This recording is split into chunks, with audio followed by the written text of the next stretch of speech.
Maayong adlaw mga bata, magtuon na usab kita sa atong asignatura nga Mother Tongue, ang sinugwanong Binisaya. Mga bata, tun-an nato karon sa atong Mother Tongue ang mga matang sa pungan. Natun-an na nato ang mga pungan na kini mga ngalan sa tao, butang, lugar, hayop ug mga panghitabo. Busa karon atong tun-an ang mga matang niini, matang sapungan. Unsa ba ang matang sapungan nga atong pagatun-an karon? Atong ilhon ang mga common noun ug proper noun. Ang common noun mao ang kasagarang pungan o kasagarang ngalan. Ang proper noun usab ang partikular nga ngalan o partikular nga pungan. Sige ato nang sugdan sa pagtuon. Tanawa ang mga hulagway o ilha ang ngalan sa matag hulagway. Unang hulagway. Ang ngalan sa namubo kay usa ka bata. Pwede ba nato kining hatagan og partikular nga ngalan? Pwede. Ang ngalan, ang partikular nga ngalan sa maong bata mao si Ana Santos. Ikaduhang hulagway. Kini usa ka iro. Kamu ba adunay iro? Kamu ba adunay minuming iro? Unsa man ang partikular nga ngalan niini? Ha? Unsa man ang inyong gingalan sa inyong iro? Apan kining iro karon nga anaa sa atong hulagway, gihatagan kini natong partikular nga ngalan nga mao si Bantay. Ginganlan kini og Bantay tungod kay siya ang tagabantay sa among balay. Sige, sunod nga hulagway. Unsa man kanang atong nakita? Kana usa ka parke. Ilado nga parke sa atong syudad. Hatagan nato og ngalan ang parke nga atong nakitaan. Ang pangalan sa maong parke kung dili walay lain kung dili People's Park nga makita sa Davao City nga atong syudad. Unsay tawag o partikular nga ngalan sa maong parke? People's Park. Sige, sunod nga hulagway. Ang ngalan sa anaa sa hulagway, siya usa ka magtutudlo. Karon tagaan nato siya o partikular nga ngalan. Siya si Teacher Helen. Ang partikular nga ngalan sa maong maestra kundi walay lain kun dili si Teacher Helen. Tan-awa ninyo ang anaan ng gahitabo sa nasa hulagway. Hatagan nato kini og pangalan. Ang ngalan sa maong panghitabo tungod kay nakita nato kusog kaayo ang hangin adunay bagyo. Karon tagaan nato og partikular nga ngalan ang maong bagyo. Ang partikular nga ngalan sa maong bagyo walay lain kung dili ang bagyong Yolanda. Nadunggan na ba ninyo ang bagyong Yolanda?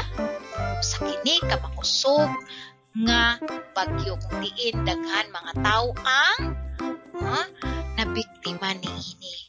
Busa, tan-awan ninyo mga bata. Ang anaa karon nga mga hulagway atong gihatagan og ngalan. Tanawa ang mga ngalan nga naa sa lunhaw ug bantay kininyo ang mga sinugdanan sa maong mga ngalan. Nasa lunhaw. Okay, unsa man ang atong nabantayan? Ang partikular nga ngalan nagsugod sa dagko nga mga letra o uppercase. Tanawa ang ngalan nga naa sa dag. Mga ngalan nga naa sa dag nga mga kahon. Nagsugod kini sa gagmay o lowercase nga mga letra. Sige, tanawa ang pangalan sa iro. Nagsugod sa dako nga letra. Ang partikular nga ngalan sa maong iro nga si Bantay kay nagsugod sa dako nga letra o uppercase. Tanawa usab ang ngalan sa kasagarang mga iro. Okay, mao kini ang nagsugod kini sa gamay nga letra. Tanawa ang ngalan sa People's Park. Nagsugod usab kini og dagko nga mga letra. Apan ang ngalan nga anaa sa lunhaw nga kahon kay nagsugod sa gagmay nga letra. Sunod, tanawa ang ngalan ni Teacher Helen. Nagsugod usab kini sa dagko nga mga letra. Ug tanawa ang naa sa lunhaw, ang usa ka magtutudlo, no? Magtutudlo nga pulong o ngalan nagsugod sa gamay nga letra o lowercase letter. Sige, tanawon pa nato. Ang partikular nga ngalan sa Bagyo nagsugod usab kini sa dako nga letra ug ang ngalan nga naa sa lunhaw nga kahon kay nagsugod sa mga gagmay nga letra. Nagsugod sa gagmay nga letra. Karon mga bata, unsa man ang atong matagad dinhi nga aduna di ay mga matang sa ngalan o pungan, no? Pungan. Adunay matang. Adunay gitawag og partikular nga ngalan. Kung ato kining sudbaron o ato kining nganlan sa Ingles, gitawag kini og proper noun o particular nga pungan. Mao kana ang mga pangalan nga naa sa lunhaw nga mga kahon. Ang partikular nga ngalan o proper noun. Kung moingon kita og proper noun o partikular nga ngalan, moingon kita nga maugayod ka na ang iyang tinuod nga ngalan. Okay, karon susihon nato ang ngalan nga naa sa lunaw nga mga kahon nga nagsugod sa gagmay nga mga letra. Kini gitawag og kasagarang ngalan. Kung moingon kita kasagaran nga ngalan, mao kana ang ngalan sa tanan nga mga gagmay pa, di ba? Mga gagmay pa nga tao sila gitawag og bata. No? Okay, ug ang tanan hayop nga nag-aw-aw ang kasagarang ngalan kanila or tanan nga ngalan o common name kay iro. Ang tanan usab nga lugar na sama niini kay gitawag og parke.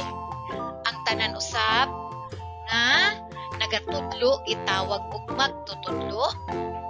Tanan nga mga panghitabo nga dunay kusog nga hangin ug ulan gitawag kini og bagyo.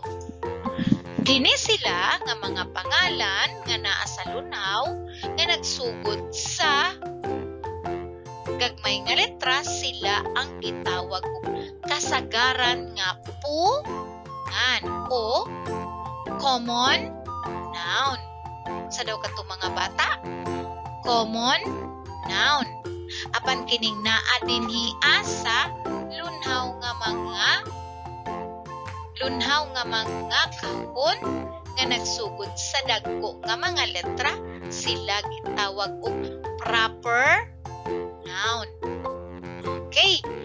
Kini ang proper noun. Bantayan ninyo ang mga proper noun o partikular nga ngalan sa tao, hayop, butang, lugar o mga panghitabo. Okay. Nagsugod kini sa dagko nga mga letra. Apan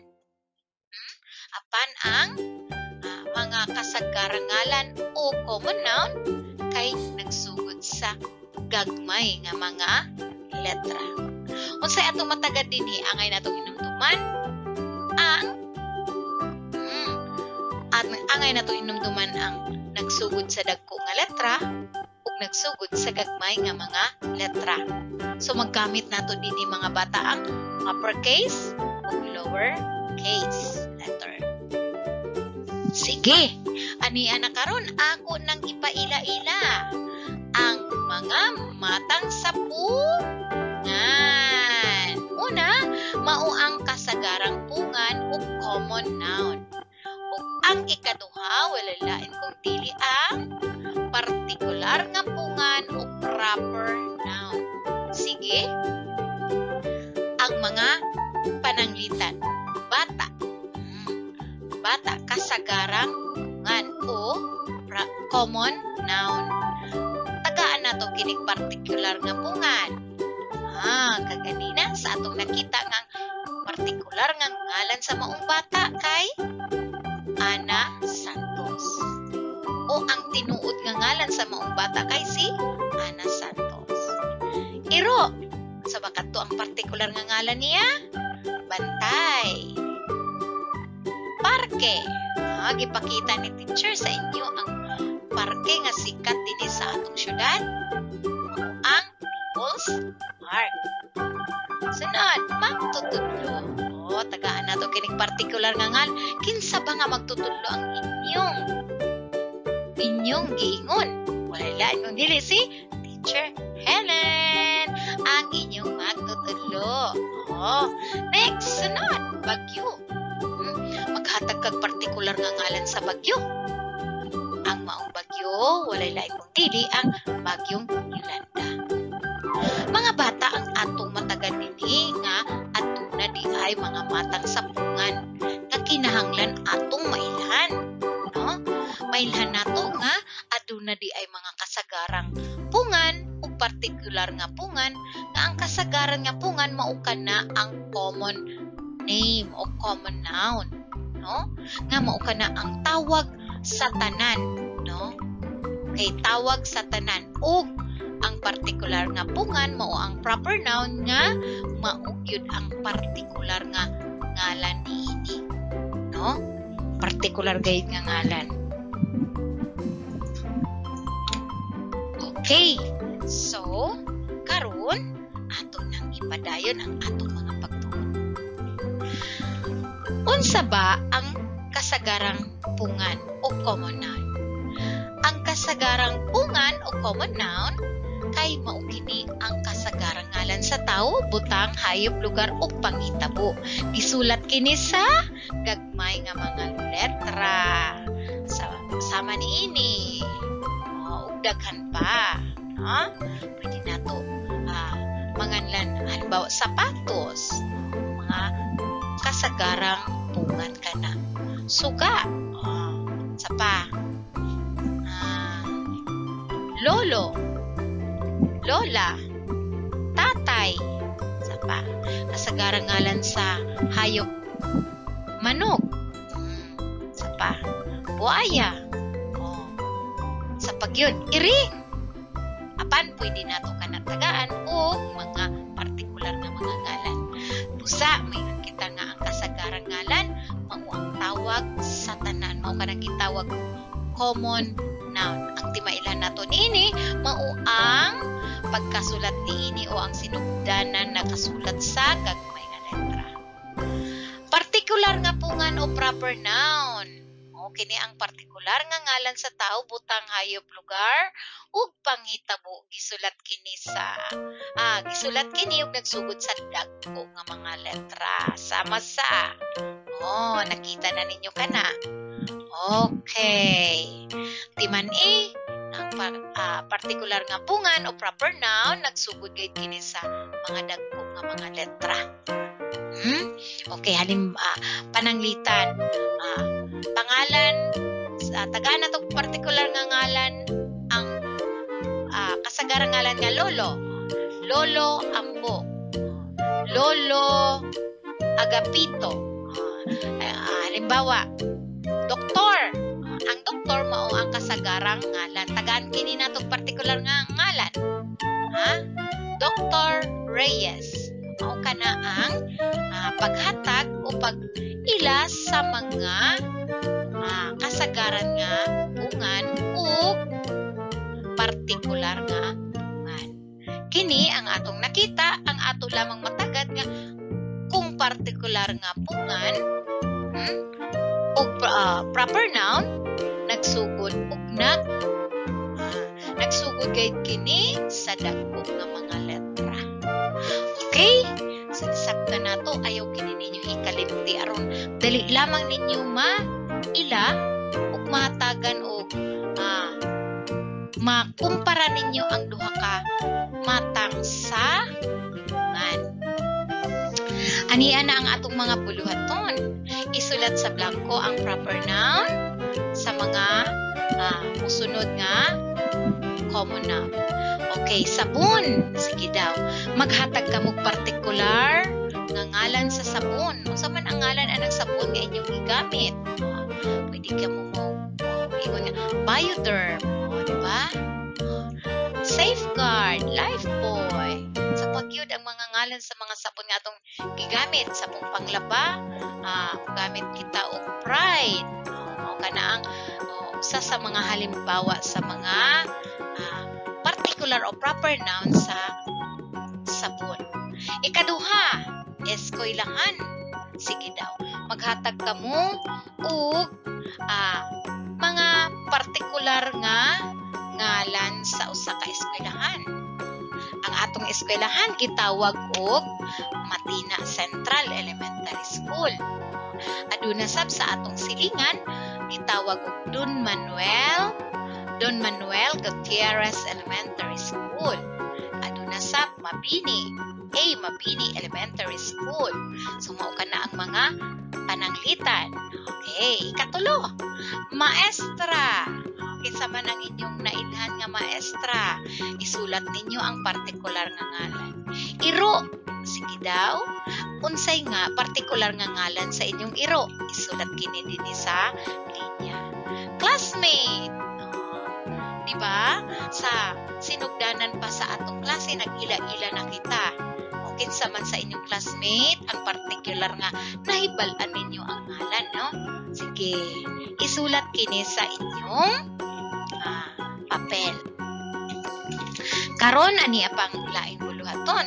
Ilha ang mga ngalan kung kini common noun o proper noun. Isulat ang saktong tubag sa blanco. Isulat ang proper noun kung partikular nga ngalan o common noun kung kasagarang ngalan. Number 1, Maria Lopez. Saka kini common noun, proper noun. Timan-i nga ang common noun kay kasagarang ngalan ug ang proper noun partikular nga ngalan. Okay, ikaduha, iring. Common noun, proper noun.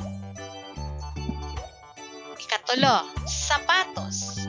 Proper noun, common noun. Ikaupat, Matina, Davao City. Ikalima, panghitabo kini. Panghitabo o mga selebrasyon sa atong syudad. Kadayawan sa Davao. Okay. So, kung natiman-an ninyo ang atong itudlo o atong natunan kaganina, masulat ug mahatag ninyo ang saktong mga tubag niini sa blanco. Sige. Okay, angay lamang natong hinumduman nga ang pungan adunay mga matang. No, adunay duha ka matang sa pungan. Kasagarang pungan o common noun, partikular nga pungan o proper noun. Kini ang mga pananglitan. Nakita na nato ni og na tun-an na kaganina. Ang ako lamang ipatagad ninyo nga kinahanglan gayud tan-aw nato ang mga sinugdanan ug yun sa kini sulat ug ang pagsabot nga ang proper noun kini na ang nag-iisang ngalan, no? Isang ngalan ni anang maong bata. Dili na pwede nga makabyuan. Dili pwede nga daghan ang Ana Santos pero ang tao nga gitudlo nga Ana Santos usa ra gayud, no? Usa ra gyud ang iyang ngalan. Dili na pwede nga ang usa ka bata gingalan og Ana Santos kambyuan pa og laing pangalan. So partikular nga ngalan ang tawag ni Ana. Kung ang imong iro bantay ang pangalan, dili na kini pwede nga mapulihan pa og brownie, no? Kay nag-iisa lang ang pangalan anang iroa. Nasabtan o kana ang atong angay masabtan sa partikular nga ngalan o proper noun. Nag-iisang ngalan sa usa ka utangan gitudlo o usa ka tawo nga gitudlo. Okay. So bantayin ninyo ha, timan-i aron kining atong mga natun-an karon maggamit pa ninyo sa atong musunod pa nga mga patulunan.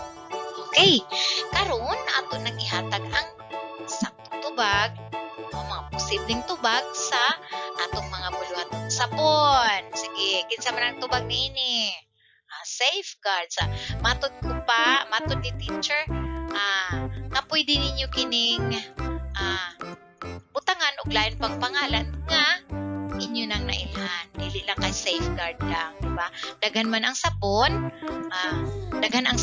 matang sa sabon, inyo kining ila-ilahon kung unsa iyang partikular nga ngalan. Eskwelahan daghan usab, no? Apan ilha ang maong eskwelahan. Okay, Matina Central Elementary School ang atong eskwelahan. Maestra Miss Lara Santos, ang partikular nga ngalan sa mga maestra. Iro, bantay lang gihapon, wala na ilisda, no? Bantay lang gihapon, dapat brownie na or muka. Okay, number 5, ikalima, classmate. Katrina Mercado, di ba? Si Katrina Mercado, isa sa inyong classmate. Okay, mga bata, ato nang nakatunan ang mga natubag ang atong unang panahon. Karon adto na kita sa atong ikaduhang buluhaton. Sige daw, ilhon nato ang mga ngalan. Magkini common noun o proper noun. Maria Lopez, itawag kini og proper noun. Iring, common noun. Sapatos, common noun. Matina, Davao City, proper noun. Kadayawan, proper noun. Okay. So, nakatuna na gayud nato og natumbag ang tanan nato mga buluhaton. Nagpasabot ka na nga nakatuna na nato ang atong mga patulunan. Okay, mga bata, kinautunta nga ang atong nakatunan nga mga matang sapungan, dili na kini nato mahikalimtan ug maila na nato kini kun ato kining makita ug ato kining mahisgutan sa sunod nato nga mga patulunan. Okay, ayaw kamo pag dili ninyo hikalimtan ang tananin nato nga mga pagtulunan. Tungod kay makatabang kini kaninyo ug magamit kini ninyo sa sunod pa nga mga pagtulunan. Dili lang karon nga grado hangtod sa sunod nga ang